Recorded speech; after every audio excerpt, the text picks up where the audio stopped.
Bonjour. I am sitting in a beautiful grassy spot by a church and a cemetery because I'm always seeming to go where contrasts exist.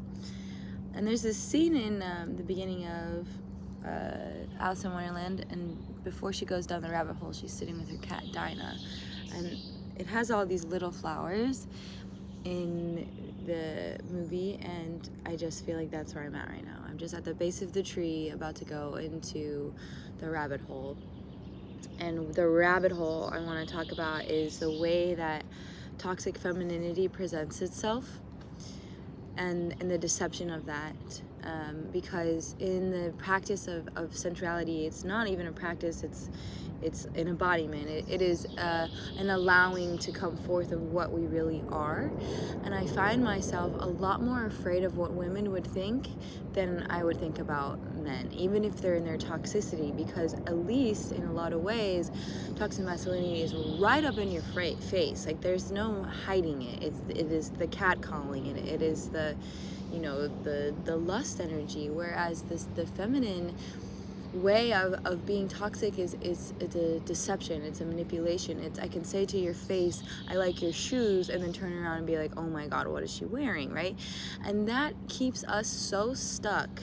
That keeps us in our sisterhood, exactly where if there was a they would want us to be, right? The dark sides of reality. Because there is nothing more powerful than encouraging women and then encouraging sisterhood. And all of my travels in France and Spain and Italy and India, it's just, I've watched the way that the women interact with each other, and the men as well, and the both, everyone moving and flowing. And there's a lot more, I find, like the ability to express yourself, whereas in the States, there's so much masking. There's such a pursuit of perfection where you're in this small box of yourself. And so as I open myself to more of my own art form of dance and music and, sensual poetry, like instead of being afraid that a man's going to take it the wrong way, because they're going to do that, I'm really actually afraid that I'm going to trigger women, and I don't like that feeling, because it's to inspire us. It's to give us a safe space to feel our sensing body, because in the body, there's so much juice, there's so much water, there's so much flow, and when we're blocked off to that because we're afraid, it just makes the world not a better place. So I want to speak on that because it's so tricky, and when we think thought forms or we say things that are unkind, you can imagine an arrow or a dagger, and you're sending that energy to somebody. So as I put myself on blast, like there's two things. There's performance, which is an art form, right? There is wearing a mask in the sense of putting on makeup and putting on a wardrobe and doing a dance, right? That's a performance. But to perform in your personality, to perform in the way that you just interact with people, places, and things, that shell has to come off. That shell needs to be something that it draws people in instead of repels and pushes away. So when we are sending out unkindness, you can imagine your chakras, it's not coming out of the heart, it's coming from your shadows, because the lower base chakras, they are sort of our unhealed aspects.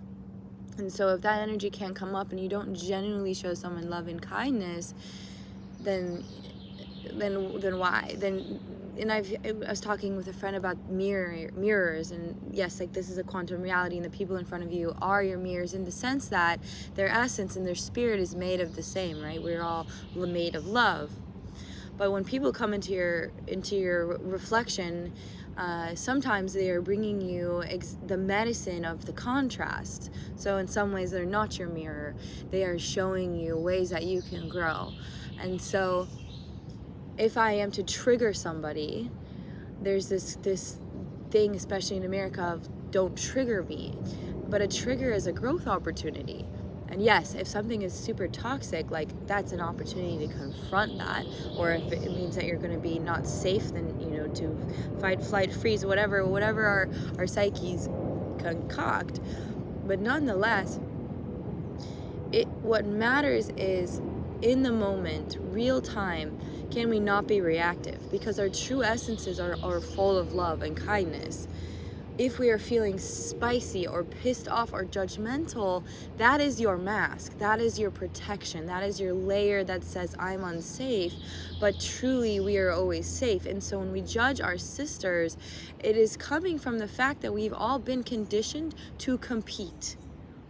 But that's not real reality, because real reality is the priestesshood. It is the fact that together, harnessing our embodiment, we are unstoppable. And you can see in history, especially walking around, in Europe, where there's things that are 2,000 years old, you see the way that there's just been layer upon layer of history being erased and eradicated, and so much of the history of like 𝖕𝖊𝖊𝖊𝖕𝖊,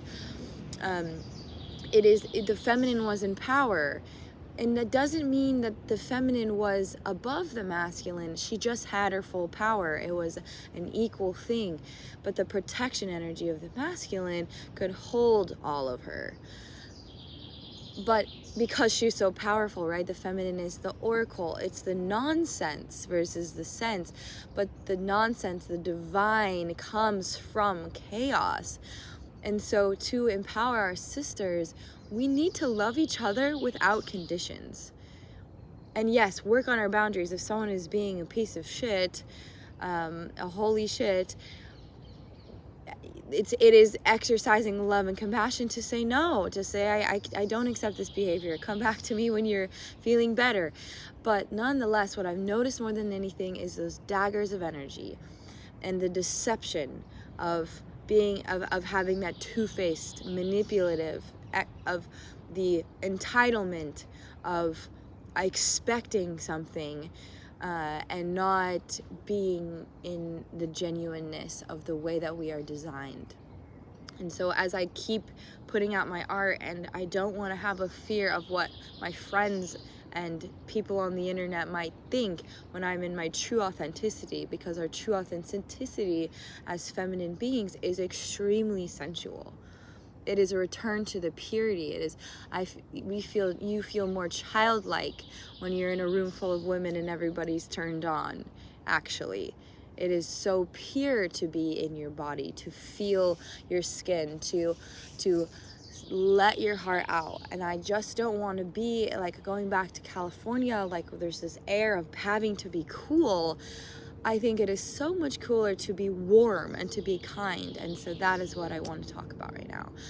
Is what matters is, if you cannot think something nice about another woman, then go home and sit in the mirror and think really nice things about God and the goddess, and get your ass on the earth, and then come back out with a new attitude. Because if we want to make this earth a better place, we have to start with our internal thoughts. There is no competition. There is only abundance. There's only prosperity. We can all rise, and we can all rise together. And so if someone is dancing or moving or expressing themselves, and they are showing their skin, or they are doing whatever, we get to say to each other, yes, queen, yes, that's all. Okay, au revoir.